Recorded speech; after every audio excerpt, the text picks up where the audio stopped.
Welcome to Parkway. आज हम लोग पढ़ने वाले हैं double helix model of DNA. ये जो मॉडल है इसे हम लोग वाटसन एंड क्रिक मॉडल भी बोल देते हैं, क्योंकि दो साइंटिस्ट थे वाटसन एंड क्रिक, उन्होंने ही ये जो मॉडल है सजेस्ट किया था। और आज हम लोग इसी को डिटेल में पढ़ने वाले हैं।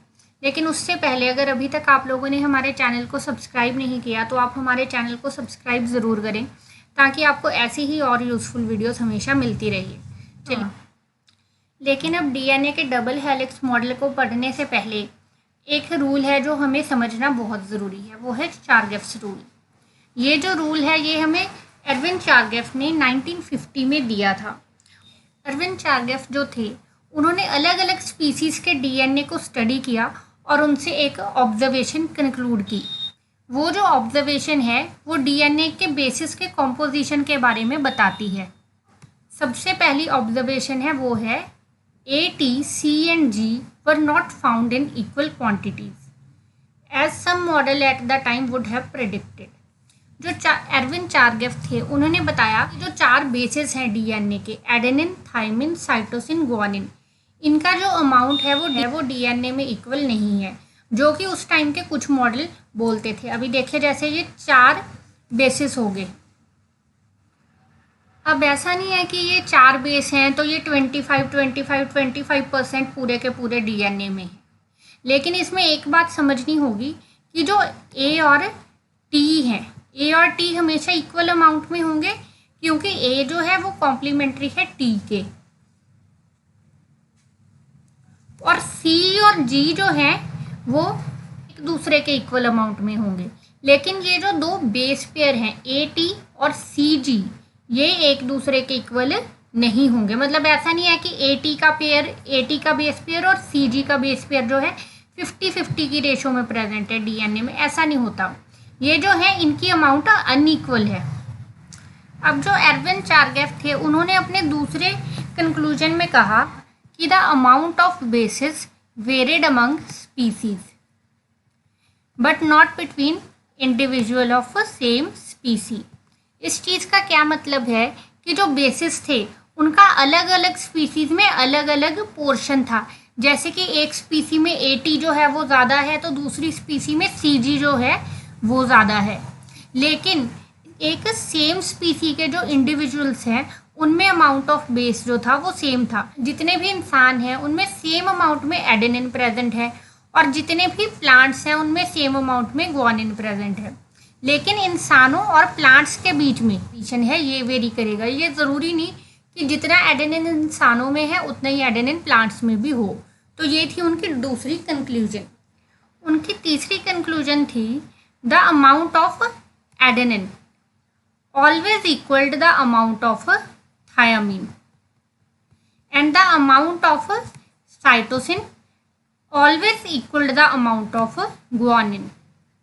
कि जो कॉम्प्लीमेंट्री बेस पेयर हैं, यानी कि एडेनिन और thymine and cytosine and guanine, इनका जो अमाउंट है वो हमेशा इक्वल रहेगा। यानी कि जितना एडेनिन होगा उतना ही क्या होगा, थाइमिन, और जितना ग्वानिन होगा उतना ही होगा साइटोसिन। या फिर इसका उल्टा भी कह सकते हैं कि जितना थाइमिन होगा उतना ही एडेनिन होगा और जितना ग्वानिन होगा उतना ही साइटोसिन होगा। तो ये जो फाइंडिंग्स थी, ये तीन कंक्लूजन है उनके। सबसे पहला क्या कि जो ए टी सी जी हैं वो इक्वल अमाउंट में प्रेजेंट नहीं है। एक स्पीसी के अंदर ये जो चारों ही बेसिस हैं ये वेरी करते हैं। दूसरा कंक्लूजन उनका क्या था कि अलग अलग स्पीसीज में जो बेसिस का अमाउंट है वो वेरी करता है, लेकिन जो एक ही स्पीसी है उसके इंडिविजुअल्स के अंदर अमाउंट ऑफ बेसिस जो है वो सेम होता है। तीसरा कंक्लूजन उनका था कि जो कॉम्प्लीमेंट्री बेस पेयर है, यानी कि एडेनिन, थाइमिन और साइटोसिन और ग्वानिन, इनका जो अमाउंट है वो हमेशा इक्वल होता है एक इंडिविजुअल में, एक स्पीसी में। इन्हीं तीन कंक्लूजन्स को लेके जो वाटसन और क्रिक थे उन्होंने अपना डबल हेलिक्स डीएनए मॉडल दिया था। तो चलिए अब हम लोग पढ़ते हैं डबल हेलिक्स डीएनए मॉडल को। अभी ये जो आप स्ट्रक्चर देख रहे हो डबल हेलिक्स, ये हमने अपनी पिछली वीडियो में भी पढ़ा था। ये मॉडल जो है वाटसन और क्रिक ने दिया था, और ये जो आप स्ट्रक्चर देख रहे हो ये इसके केमिकल मॉलिक्यूल्स जो हैं उनको दिखाया गया है। Deoxyribonucleotide of DNA. न्यूक्लियोटाइड क्या होता है ये हमने आपको पिछली वीडियो में भी बताया था कि एक शुगर मॉलिक्यूल, एक फॉस्फेट ग्रुप और एक नाइट्रोजनस बेस, ये तीनों मिलके एक न्यूक्लियोटाइड बनाते हैं। तो यहाँ पे भी सेम बात लिखी है कि देखिए हम लोग ऐसा इसलिए पढ़ते हैं क्योंकि हम लोग जो डीएनए का मॉडल स्टडी करते हैं वो ये डबल हेलिक्स मॉडल ही है, इसीलिए हम लोग इनमें से कुछ बातें जो है पहले ही पढ़ चुके हैं। क्या कह रहे हैं, deoxyribonucleotide of DNA is formed by cross linking of 3 chemicals. देखिए 3 केमिकल मिलके एक न्यूक्लियोटाइड बनाते हैं। कौन कौन से 3 केमिकल थे आप, एक तो है फॉस्फोरिक एसिड यानी कि फॉस्फेट ग्रुप वाला कंपाउंड, दूसरा है डीऑक्सीराइबोज शुगर और तीसरा है एक नाइट्रोजनस बेस। तो ये तीनों जो हैं ये मिलके बनाते हैं एक न्यूक्लियोटाइड। ये जो है ये एक न्यूक्लियोटाइड है। इसमें देखिए ये जो है एक बेस है, ये जो है देखिए ये जो है ये शुगर है और ये जो है ये एक और ये जो है ये हमारा फॉस्फोरिक ग्रुप है, ये हमारा फॉस्फोरिक एसिड है। तो ये जो तीनों मॉलिक्यूल थे इन्होंने मिलके बनाया एक न्यूक्लियोटाइड। उसके बाद देखिए हमने अपनी पिछली वीडियो में पढ़ा था कि जो डीएनए है उसमें 4 बेसेस होते हैं। 4 बेसेस हैं, उनको भी 2 कैटेगरी में बाइफरकेट किया गया है, वो है प्यूरिन्स और पिरिमिडीन। अब ये जो प्यूरिन्स और पिरिमिडीन है इनमें फ़र्क क्या है कि जो प्यूरिन्स हैं वो बड़े ग्रुप हैं। प्यूरिन रिंग्स जो हैं वो 9 मेंबर्ड रिंग हैं और प्यूरिन है हमारे एडेनिन और गुआनिन। जो हमारे एडेनिन और गुआनिन है वो प्यूरिन्स हैं और 9 मेंबर्ड स्ट्रक्चर है। जैसे ये देखिए ये एक एडेनिन है और ये एक गुआनिन है। इसमें आप लोग देख सकते हो कि ये जो है एक डबल रिंग स्ट्रक्चर है। और दूसरी कैटेगरी हमारे पिरिमिडीन जो है वो साइटोसिन और थाइमिन है। साइटोसिन और थाइमिन जो है वो पिरिमिडीन है और उनका 6 मेंबर्ड रिंग है। 6 मेंबर्ड रिंग का मतलब क्या है, 6 मेंबर्ड रिंग का मतलब है कि वो सिंगल रिंग स्ट्रक्चर है। थर्ड पॉइंट ये है कि जो डीऑक्सीराइबोज शुगर है और जो फॉस्फोरिक एसिड है ये मिलके डीएनए मॉलिक्यूल की बैकबोन बनाते हैं। जैसे ये देखिए ये जो है ये एक फॉस्फोरिक एसिड है और ये जो है ये शुगर है। ये दोनों जो है शुगर और फॉस्फोरिक एसिड इन्होंने आपस में जुड़ के हमारे जो बेसिस हैं उनके लिए एक फ्रेम बनाया हुआ है जिसमें जो बेसिस हैं वो आके जुड़ गए हैं। तो ये जो है बैकबोन का काम करते हैं डीएनए के मॉलिक्यूल के लिए।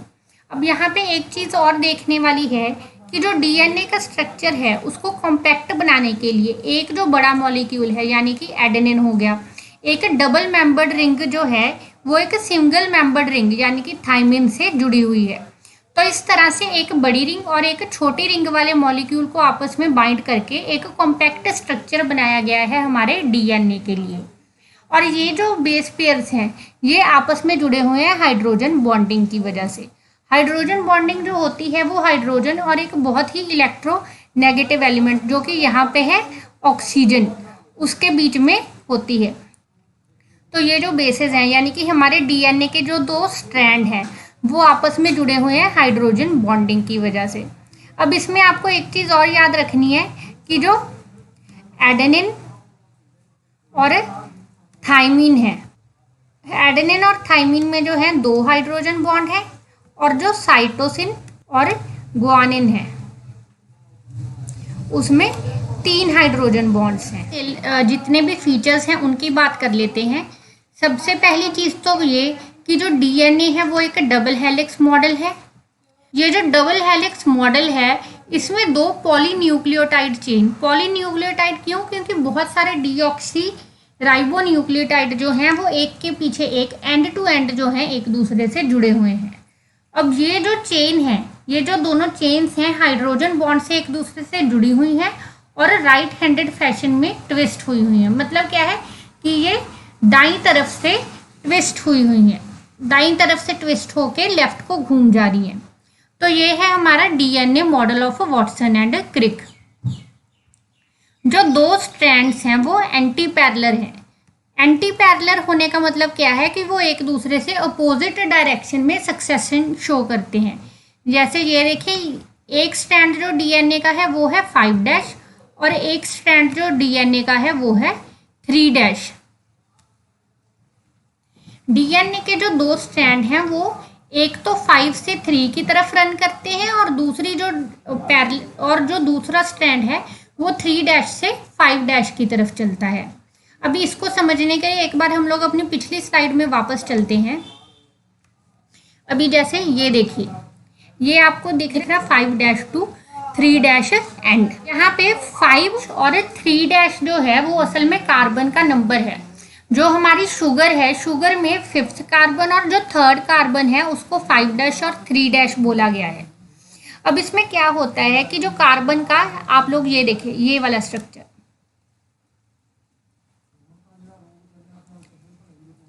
अब इसमें क्या होता है, ये एक शुगर है, इसी शुगर का जो 5' कार्बन है उससे फॉस्फोरिक एसिड अटैच हुआ है और इसी शुगर के 3rd कार्बन से नेक्स्ट न्यूक्लियोटाइड का फॉस्फोरिक एसिड अटैच हुआ है।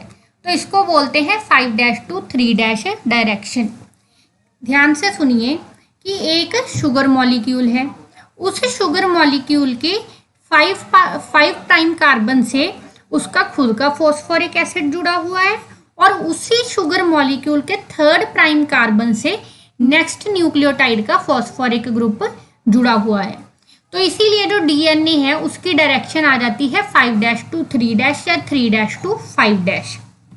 थर्ड है the deoxyribose sugar and the phosphate group attach to it form the backbone of the polynucleotide strand. फिर से वही बात कि जो शुगर है और फॉस्फेट ग्रुप है, ये जो है ये बैकबोन बनाते हैं डीएनए के मॉडल की। नेक्स्ट है the nitrogenous base attached with the deoxyribose sugar through glycosidic bond form the inner core. अब ये जो नाइट्रोजनस बेसिस हैं यानी कि G, T, A, C, ये जो हैं ये शुगर से जुड़े हुए हैं with the help of glycosidic bond. अभी हमने पिछली स्लाइड में क्या पढ़ा था कि जो दो बेसिस हैं वो, ये हमारा नेक्स्ट पॉइंट भी है कि जो दो बेसिस हैं वो आपस में जुड़े हुए हैं हाइड्रोजन बॉन्ड से, और एक बेस और शुगर आपस में जुड़ा हुआ है ग्लाइकोसिडिक बॉन्ड से। तो ये जो है दो नाम आपको याद रखने हैं, एक है ग्लाइकोसिडिक बॉन्ड और एक है हाइड्रोजन बॉन्ड। ग्लाइकोसिडिक बॉन्ड से जुड़े हुए हैं नाइट्रोजन बेस और शुगर, और जो हाइड्रोजन बॉन्ड है उससे जुड़े हुए हैं दो बेसिस। तो जो हाइड्रोजन बॉन्ड है वो हेल्प करता है दोनों ही स्ट्रैंड्स को आपस में जोड़ के रखने में। हाइड्रोजन बॉन्ड जो है स्टेबिलिटी देता है हमारे डीएनए के स्ट्रक्चर को। अब डीएनए के डायमेंशंस पे आ जाते हैं। जो डीएनए है उसका डायमीटर जो है 20 नैनोमीटर है, और जो दो बेसिस हैं यानी कि दो बेसिस के बीच में आपस का जो डिफरेंस है वो 0.34 नैनोमीटर का है। जो दो बेसिस हैं उनमें 0.34 नैनोमीटर का डिस्टेंस है, और जो 10 बेसिस हैं, एक जो डीएनए की टर्न है वो 10 बेसिस में बनती है, यानी कि 10 बेस डीएनए की एक टर्न में 10 बेस पेयर आ जाते हैं, और जो एक टर्न की लेंथ है वो है 3.4 नैनोमीटर। जो डीएनए है क्योंकि वो डबल हेलिक्स है और वो जो दोनों ही स्ट्रैंड हैं वो साइमल्टेनियसली टर्न कर रहे हैं, तो उसमें दो तरह के ग्रूव्स बनते हैं। एक तो ये ग्रूव, ये जो है ये है मेजर ग्रूव, और एक ये ग्रूव, ये जो है ये है माइनर ग्रूव। अभी जब डीएनए को रीड किया जाता है तो डीएनए को रीड करते हैं हम through these grooves, major groove and minor groove. अभी कोई भी अगर एक्शन होना है, कोई प्रोटीन फॉर्म होना है, उसके लिए अगर कोई एंजाइम ने आके डीएनए से अटैच करना है या डीएनए को रीड करना है कोई प्रोटीन बनाने के लिए, तो वो मेजर ग्रूव्स के थ्रू ही होता है। मेजर ग्रूव से ही डीएनए रीड किए जाते हैं। अगर हम लोग डीएनए को रीड करने की डायरेक्शन की बात करें तो डीएनए जो है हमेशा 5' से 3' की तरफ ही रीड किया जाता है, यानी कि हम लोग 5 से रीड करना शुरू करेंगे और 3 पे आके ख़त्म होंगे। 5' का मतलब क्या है कि हम लोग फॉस्फोरिक एसिड से डीएनए को रीड करना शुरू करेंगे और हाइड्रोक्सिल ग्रुप पे आके उसको ख़त्म कर देंगे। और जो डीएनए रेप्लिकेशन है यानी कि नया डीएनए फॉर्म होने का जो प्रोसेस है वो जो होता है वो होता है 3' to 5'।